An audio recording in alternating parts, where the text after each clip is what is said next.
Let us begin the recording. So guys, please let me know if you can see my screen. Yeah, I can see it. All right. Hang on a second. All right. So I'm sharing a slide and the slide reads, what did we discuss so far? Is everyone seeing the screen? Yes, somebody Yes. said yes. All right. So um, as I go through, please feel free to stop me and ask me anything. All right. So in the previous week, we discussed some stuffs, but the most important thing that we discuss is that semiconductor devices that we are primarily concerned about in this course. Semiconductor device is extremely essential stuff for making modern computers. Modern computers have contains billions of transistors within a very small chip, and within each chip, the individual devices are very small, like 10 nanometers smalls. And since these are very small, um, in order to understand these devices, how this works, we need to understand from the atomic perspective. We need to understand each and every single atoms, how do they behave. And once we understand that, then we not only would be able to understand the device, but we would also be able to predict future devices, or we can actually simulate the material in computer to see that how this device would have their electronic properties, how good it would be in terms of electrical current conductions, how would be the heat capacity, so on and so forth. All right, so in this course, we will try to understand the atomic behaviors of the semiconductor materials. So let us begin with that. I say that in order to understand the semiconductor material, we need to understand the atoms. And mostly semiconductor materials that you see inside the chip, uh, these are solid state materials.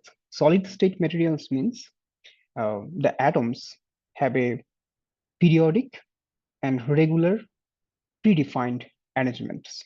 So in case of liquid, you know that there is no specific position of the atoms. Atoms can move in any arbitrary positions. Same thing with the gases. But solid is the only thing where you have a very predictable positions of the atoms. And um, the solids which has a periodic arrangement of atoms are called crystals. For instance, here you can see some periodic arrangement of atoms. Each atoms, periodic means if you translate, if you go exactly one step ahead of one atom, you'll get another atoms which look exactly the same. All right. So in case of 2D sheets of materials, uh, there are a few different types of um, crystals that is available. And in case of three-dimensional structures, there are 14 different types of lattice which is available. Okay, how do we categorize these types? We categorize these types by means of how exactly these atoms are organized. For instance, if I go back previous, let's look at um, number 5. Okay, number 5 is probably the most simplest possible type of atomic arrangement, where each of these atoms are arranged in a square shape. Okay. Now, if you elongate this number 5, let's say you are elongating in the x-axis, then you will get a little bit distortions like type 1. If you elongate in the other directions, you will get another kind of lattice. Or if you change the angles, you'll get some other kind of lattice. So as I say that there are 5 possible types of two-dimensional crystals. And in a similar way, if you extend this two-dimensional stuff into the other directions, you will get um, many other possible types of lattices. So in order to understand the material, since it is periodic, we don't need to understand each and every single atoms. We can actually understand a certain unit cell or a certain period of the atom. Let's say we are talking about number 5 atoms. We don't need to uh, get into details of each and every single atoms because all these atoms are periodic. So the best thing that we can do, we can just draw a square box and only try to understand how these atoms in this square box behaves, because all the other atoms are exactly sitting in the same kind of square box, right? So these are called the unit cell. Okay, it has a specific fancy name called Bravais lattice, but Bravais lattice is basically finding out the individual unit cells, which if you repeat over and over, you'll get the entire material. Is everyone following? I hope so. All right, so let us try to visualize how this structure looks like, how each of the individual atoms looks like. So I'll click this and hopefully it will take us to something interesting. Can everyone see my screen yet? I'm showing a crystal structure. In fact, I'm showing a unit cell of a crystal structure. Is it visible to everybody?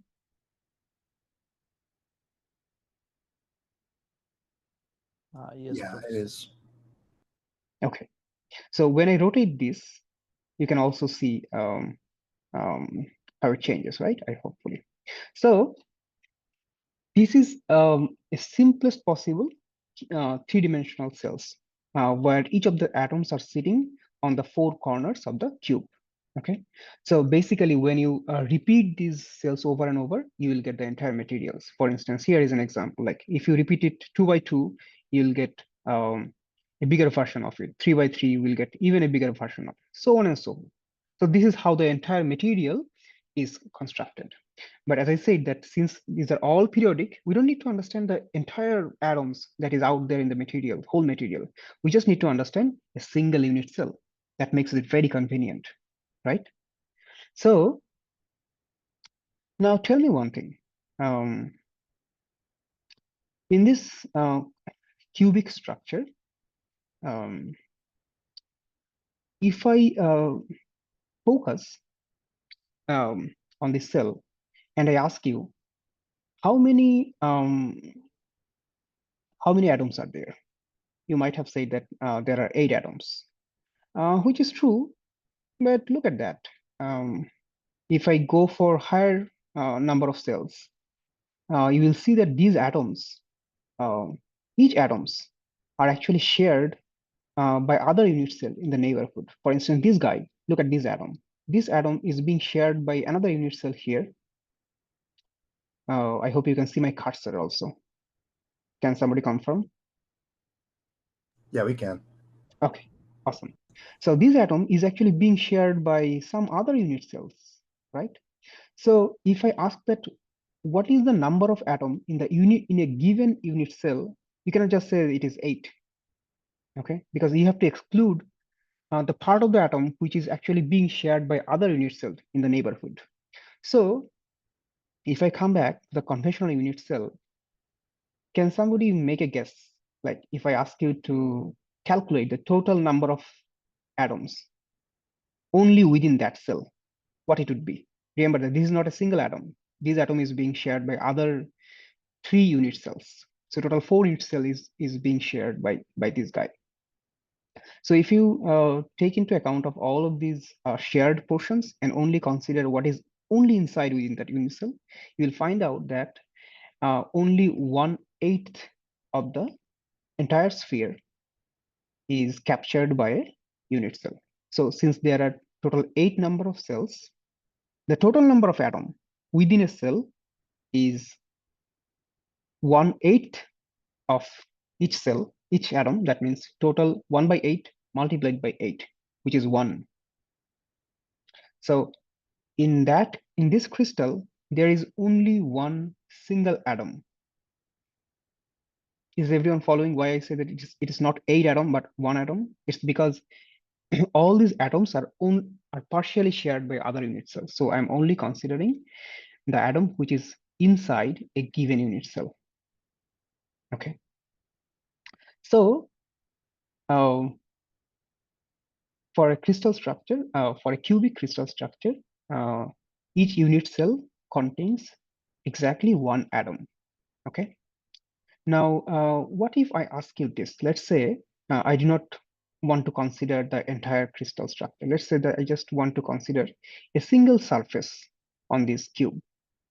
Let's say I want to consider only this particular plane, which is shown by the blue surface. Okay. And if I ask you, how many atoms does this blue circle contains? Again, you cannot just say there are 4 atoms on this blue surface, because remember that these atoms are also being shared by other adjacent unit cells, right? So if you only concentrate on the surface, you will realize that there is only 1/4 of each atom which is shared by a given unit cell. So total number of atoms contained on a surface is actually 1/4 multiplied by 4, which is 1. So this surface, this particular surface contains 1 atom per unit cell. Okay. Now you can ask that what is the dimension of these cubes? Like how far away these atoms are from each other? A typical distance between atoms are 0.5 nanometer. Okay, 0.5 nanometer. It could be something else also, like it could be 6 or 7 nanometer. But the point is that it is around the ballpark of 0.5 nanometer. Okay, so we define a particular unit in order to explain the lattice constant. That means the distance between atoms, and it's called angstrom. 1 angstrom is actually 0.1 nanometer. All right. So typically, in a lattice, as I said, that each atoms are 0.5 nanometer away, more or less. So from this information, you can actually calculate that what is the density of atom in a material. And how do we calculate this? I just said previously that in a unit cell, there is exactly 1 atom within a cell. So you can divide that 1 atom with the volume of the cube. So I say that the edge of the cube are 0.5 nanometer. So if you take the number of atom, which is 1, and divide them by 0.5 nanometer cube, you'll get the density of atom in the material. All right. And in a similar way, if you are asked to find out the density of atom in a surface, for instance, this blue surface, you can also find it out by dividing the number 1 with with the square of the lattice constant. The square of the lattice constant is again 0.5 nanometer. So if you divide 1 with 0.5 nanometer square, you will get the surface density of atom. Okay. So if you calculate, you will see that the surface density of atom is typically 10 to the power 14 per centimeter square. And if you look at the volume density of atom, it will appear something like 10 to the power 22 atom per centimeter cube. Okay. So this is about only one surface. Okay. How about we define another surface? Let's say instead of this particular surface, if we try to define this surface, let's say this surface. I hope everyone can see the new surface. So previously the surface was on one um, on one open surface of the unit cell, and now this new surface, it goes diagonally to the cube. Do you think that if I calculate the atomic density on this new surface, would it be same as the previous one? Like, one more time, the previous surface was this, okay? And now the new surface I define to be this through the diagonal. So in order to find out the atomic density, again, you have to count the number of atoms within the unit cell contained by the surface, and then you have to divide by the surface area. Now, number of atom will still remain same. Okay, there are still 4 atoms on the 4 corners. Each of them is being shared by other unit cells, so you have to multiply that number 4 with 1 by 4. So you will again get 1 atom on the surface, and then you have to divide them by the surface area. Now, this guy, it has a dimension of, let's say, 0.5 nanometer. But how about this guy? This guy, this is a diagonal, right? So it has a edge, which is 0.5 nanometer multiplied by √2. Okay. So compared to the previous surface, this new surface, it has actually less atomic density because it has wider areas. All right. So why we are concerned about these little details about atomic density? It's because uh, when we will try to find out the electrical properties, like when we'll try to find out how much current can go through this material, it's important to find out that through what plane the current go through. If the current goes through this blue surface, it will have one particular conductivity, versus if the current goes through this other plane, it will have another kind of conductivity. Why? Because both of these plane, they do not look same in terms of atomic density. Does everyone follow up to this point?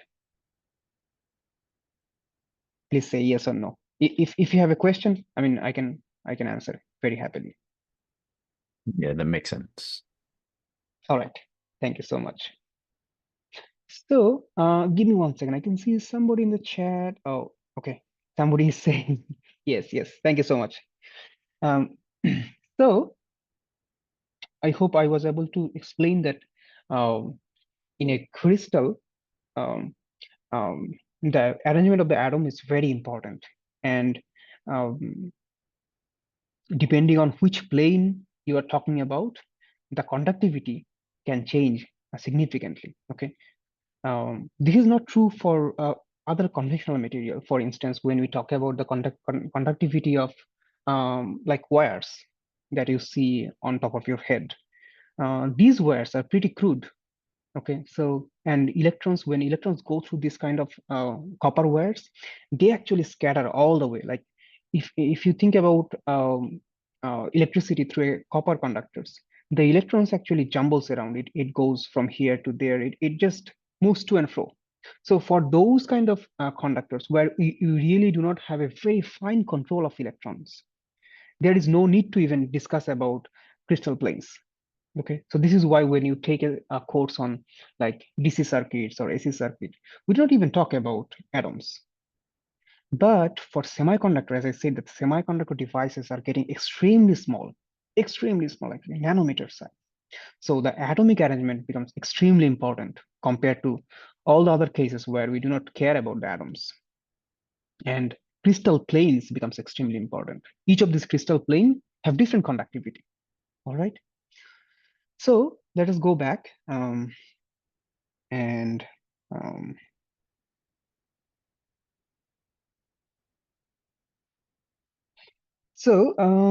with that, we discussed about how to calculate the number of atoms per unit cell.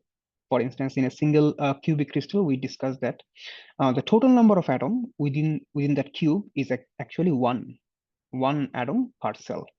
Okay, and you can also calculate the atomic density. You have to just divide this number of points within a cell by the volume of the cell. And I said that the typically the age is 0.5 nanometer. So from now on, instead of 0.5 nanometer, I will just say 5 angstrom. Okay, and you have to get used to this new unit. Angstrom means 0.1 nanometer. All right. So typical that is constant is 5 angstrom. Here is another kind of unit cell. I showed previously one unit cell, which is the simplest possible one. Now this one is a little bit more complex involved compared to the previous one. The difference here is that in addition to all the 8 atoms on the 8 corners of a cube, you have one additional atom at the center, very center. Okay, and this is called body-centered cubic um, uh, crystal. And in case of body-centered cubic crystal, if you try to count the atomic density, you will see the total number of atom within a unit cell is 2. Remember that if I remove these center atoms, then it will just become a simple cubic crystal. In a simple cubic crystal, the total number of atom within a unit cell is 1, right? So you increase the number of atom by another value by 2.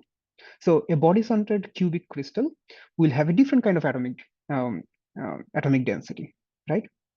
There is also another kind of crystal structure which is very common, where instead of having an extra atom on the center, you have extra atom on all the 4 surfaces of a cube. So a cube has total 6 surfaces, right? And if you place one atom at the center of each of the surface, in addition to all the atoms at the 8 corners, you will get a face-centered cubic crystal unit cell. Okay, and how many atoms are there within that face-centered cubic crystal? You can count it by this. Each of the atoms on the 8 corners have a 1/8 share within a unit cell. So you multiply 1 by 8 with 8. And then you also have to count the atoms which are sitting on the faces. So there are 6 faces, so 6 atoms. But remember that each of these atoms on the faces are actually being shared by another unit cell, which is at the neighborhood. So you divide 6 with a factor of half. So thus you get a value of 4. So in a FCC crystal, there are 4 atoms per unit cell. In a BCC crystal, body-centered cubic crystal, there are 2 atoms per unit cell.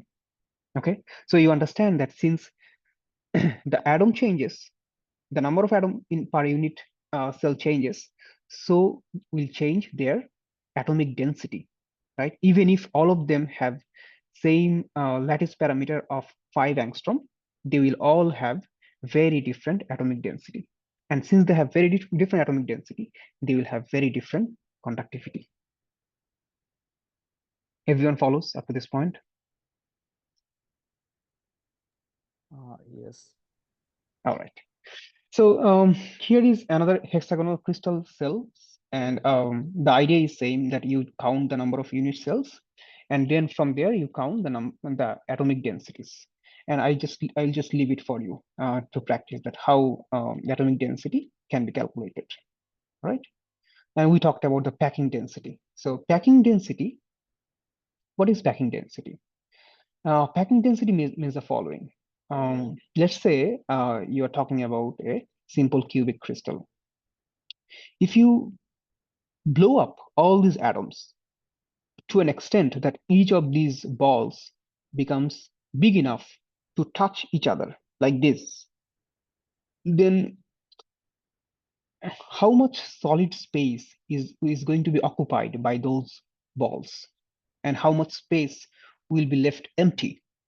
So that pretty much gives you the packing density.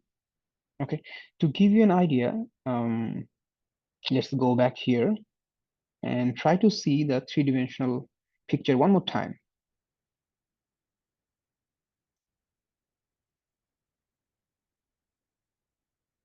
I hope you can see it. So this is one representation where we have we call this a ball and stick model. Okay, but when we talk about the packing density, we can use another model where we can blow up all these balls so that they touch each other. So it's called space fill model.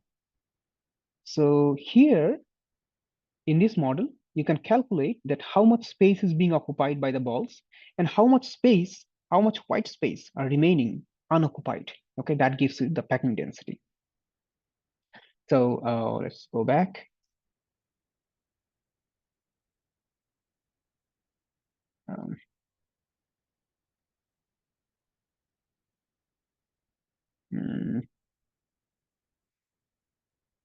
Give me 1 second.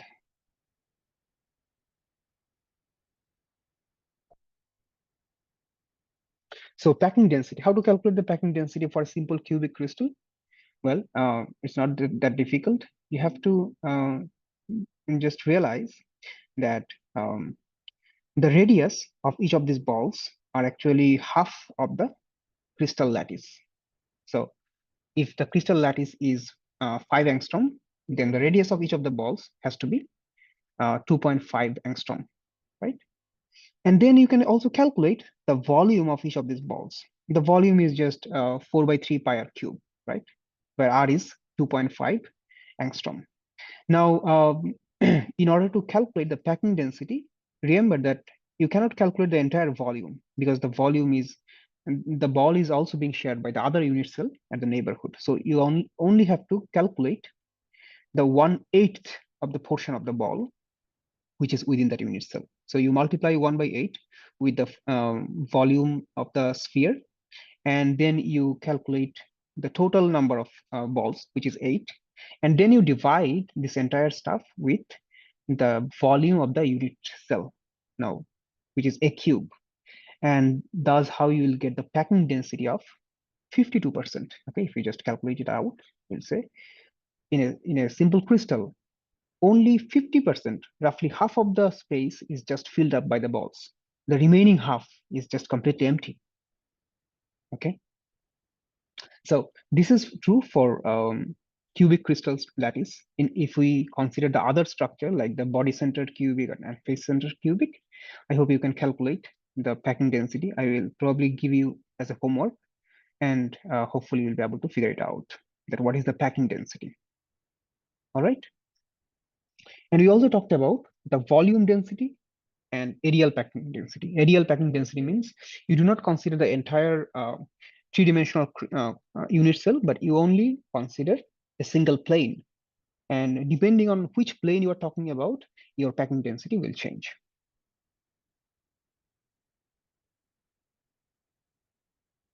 So let us look into the crystal structure of some common material. So I talked about the cubic structure. Cubic is the most simplest one, okay? But unfortunately, the most common material that we deal with, especially the silicon, these are not that simple. It's a little bit involved. So here on the left-hand side, you can see the atomic arrangement inside a silicon material. And let me go to the three-dimensional representations to have a better view of how it looks like. And this is pretty much how it looks like, the silicon. So you see that silicon also has atoms at each of the 8 corners of a cube. But in addition to that, it also has some extra atoms. For instance, it has an atom at the center of the surface. Each of these surface has an atom, like this guy sitting here. This guy is also sitting here. So each of the 6 surface has 1 atom at the center. And in addition to that, it has also some other extra atoms. Let's see. For instance, this guy, did you notice this? This guy over here, it's not really at the corners, okay? It's not also on the faces. It's not also on the very center of the cube. It's somewhere in between, right? So these are some spatial structure, and I'll share some slides which gives you some more details about it.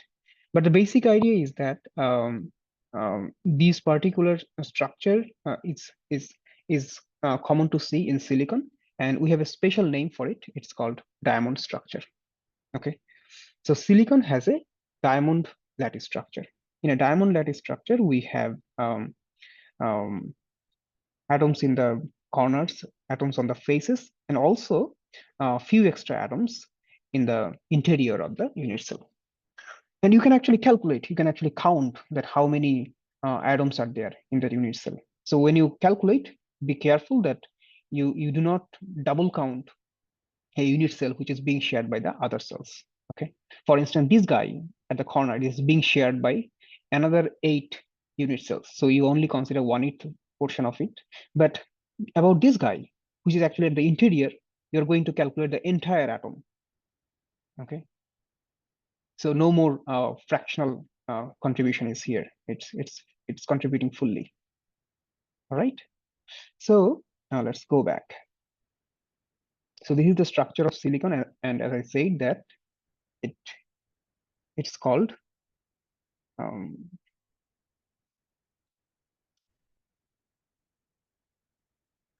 diamond structure. And another common material which we may discuss on and off is called gallium arsenide.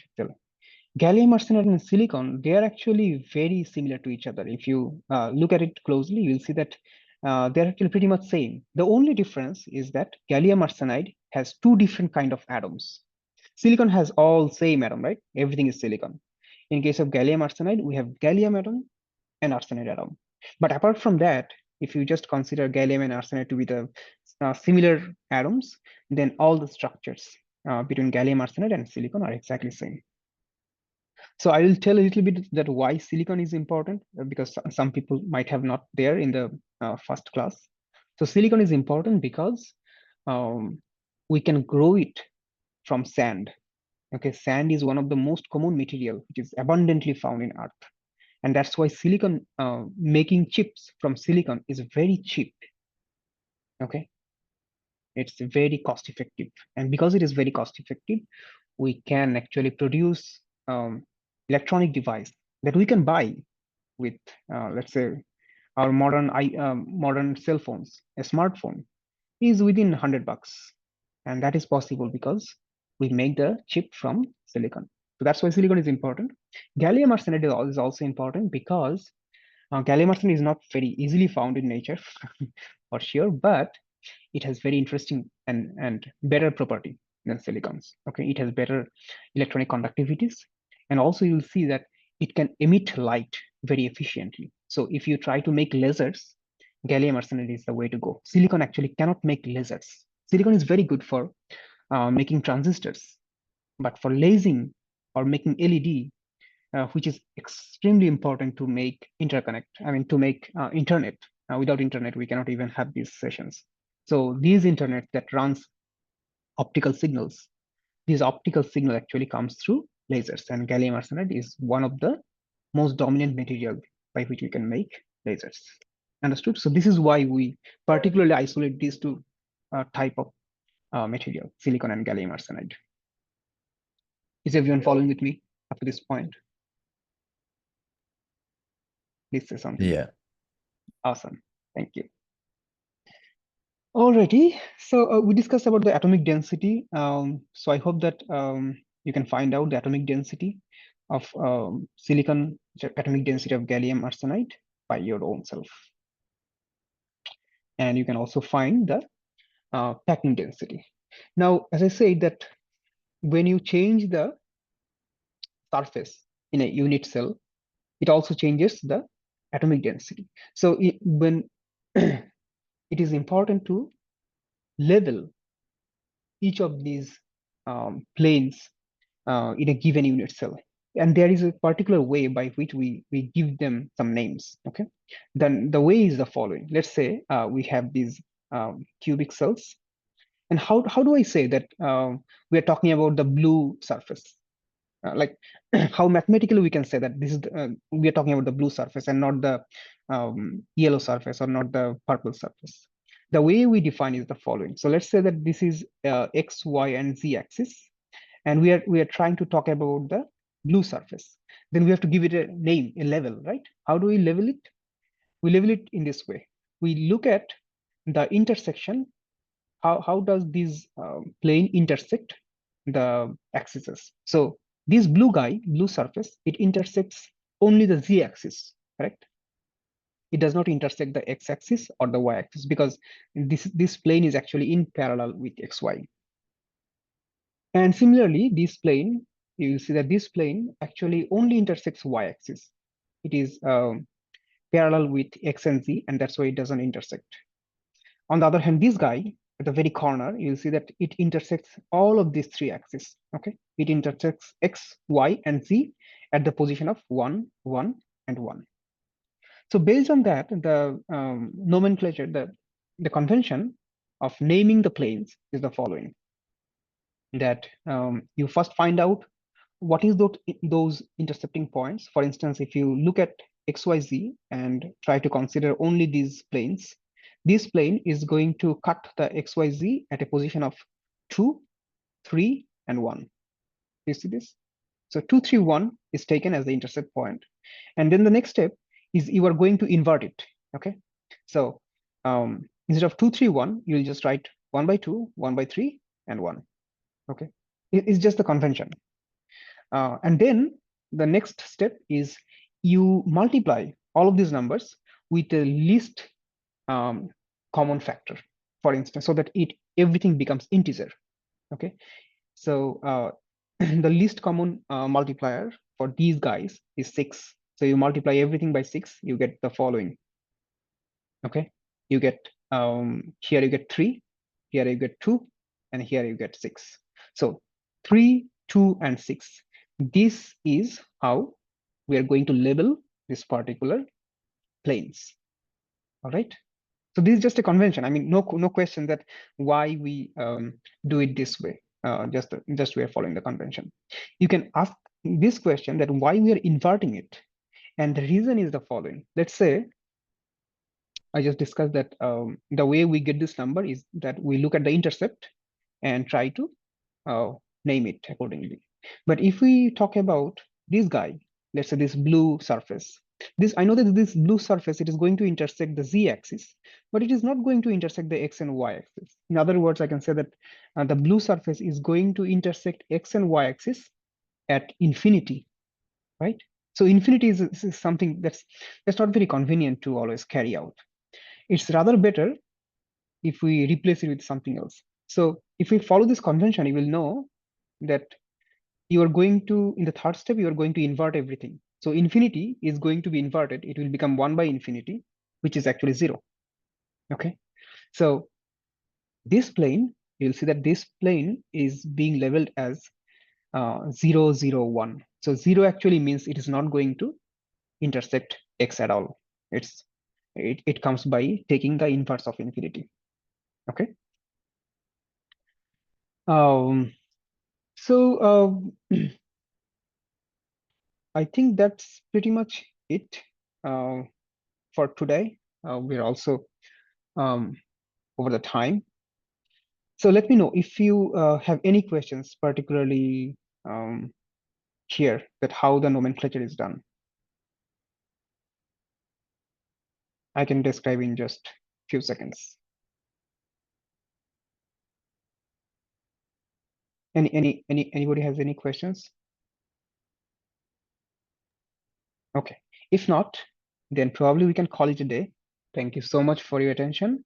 And 1 second. So hopefully our next class will be on Friday, and then we'll be able to meet in person. Okay, so I recorded the session. I will upload the video in Canvas. Please take a look.